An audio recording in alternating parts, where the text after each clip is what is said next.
శివ అంటే శివం అంటే మంగళం. దానికి కొన్ని అర్థాలు చెప్పారు.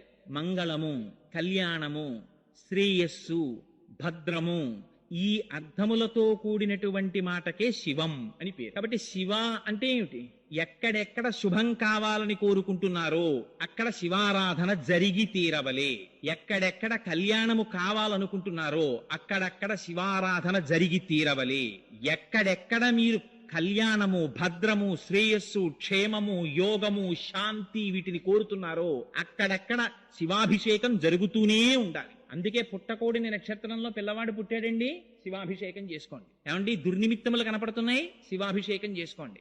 జాతకంలో రాకూడని గ్రహం వచ్చింది, పరమేశ్వరుడికి అభిషేకం చేయించుకోండి. నారుద్రో రుద్రమర్చయేత్, ఆయన్ని న్యాసం చేసుకుని ఆవాహన చేసుకుని అప్పుడు కూర్చుని శివాభిషేకం చేస్తారు. అదిగో అంత పరమ పవిత్రమైనటువంటి ఆ శివ అన్న నామం ఆయన సర్వ